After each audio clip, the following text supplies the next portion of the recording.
أعوذ بالله من الشيطان الرجيم بسم الله الرحمن الرحيم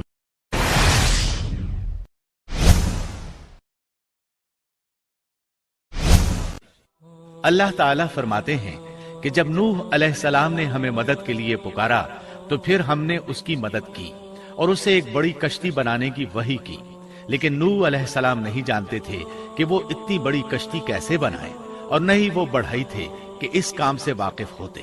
اس لیے اللہ تعالیٰ نے ان کی طرف یہ وحی کی کہ ہماری آنکھوں کے سامنے اور ہماری وحی کے مطابق ایک کشتی تیار کرو۔ اللہ نے وحی کے ذریعے ان کی رہنمائی کی کہ وہ اس طرح کریں، اور مزید تعلیم کے لیے جبرائیل علیہ السلام کو بھیج دیا۔ وہ انہیں بتلاتے گئے کہ اس طرح کشتی تیار کرو۔ نوح علیہ السلام ایک پہاڑ پر رہتے تھے، ان کے ارد گرد درخت نہیں تھے، نہ پانی تھا، چنانچہ انہوں نے بہت سے درخت اگائے، پھر ان کو کاٹا اور پہاڑ پر بیٹھ کر کشتی تیار کرتے رہے۔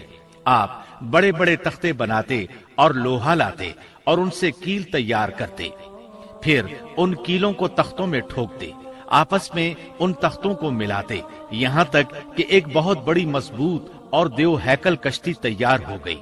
ایک روایت کے مطابق نوح علیہ السلام نے اس کو 100 سال میں تیار کیا۔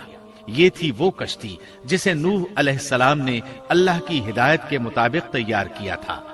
سورۃ القمر آیت 13 میں ارشاد ہوتا ہے، وَحَمَلْنَاهُ عَلَى ذَاتِ أَلْوَاحٍ وَدُسُرٍ، اور ہم نے نوح کو اس کشتی میں سوار کیا جو تختوں اور کیلوں سے بنی ہوئی تھی۔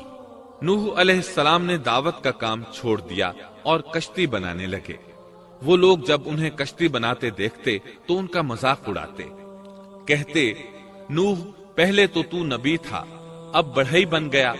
مزید کہتے، یہ کیسا مجنون ہے کہ پہاڑ پر کشتی بنا رہا ہے، تعجب ہے اس پر۔ اللہ نے ان کافروں کے مذاق کا ذکر سورہ ہود آیات 38 اور 39 میں کیا ہے۔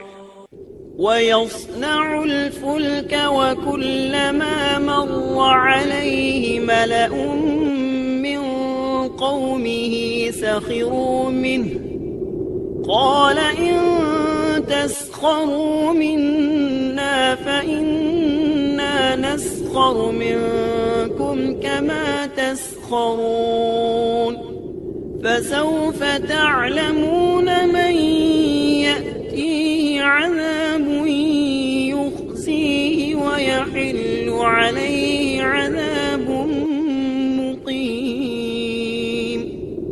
نوح کشتی بنانے لگے، اس کی قوم کی جو جماعت اس کے پاس سے گزرتی وہ اس کا مذاق اڑاتی۔ وہ کہتے، اگر تم ہمارا مذاق اڑاتے ہو تو ہم بھی تم پر ایک دن ہنسیں گے جیسے تم مسخرہ پن کر رہے ہو۔ تمہیں بہت جلد معلوم ہو جائے گا کہ کس پر عذاب آتا ہے، جو اسے رسوا کرے اور اس پر ہمیشہ کا عذاب اتر آئے۔ اس کشتی کا حلیہ ابن عباس رضی اللہ عنہما سے ایک روایت میں یوں آیا ہے۔ وہ بیان کرتے ہیں کہ نوح علیہ السلام نے پہاڑ پر ایک کشتی تیار کی اور اسے تارکول سے لت پت کیا۔ اسی وقت سے تارکول کا ظہور ہوا۔ اس کشتی کا طول 300 گز، اونچائی 30 گز اور عرض 50 گز تھا۔ ایک اندازے کے مطابق اس کا طول 1 کلومیٹر سے زیادہ تھا، اور اس کی بلندی اور گہرائی کے بارے میں کہا گیا ہے کہ 30 ہاتھ تھی، اور یہ کشتی عام کشتیوں کی طرح اوپر سے کھلی ہوئی نہیں تھی، بلکہ جس طرح اس کو نیچے سے بند کیا گیا تھا اسی طرح اوپر سے بھی بند کیا گیا تھا، تاکہ اوپر سے جو بارش برسے وہ انہیں نقصان نہ دے، اور جس طرح نیچے والے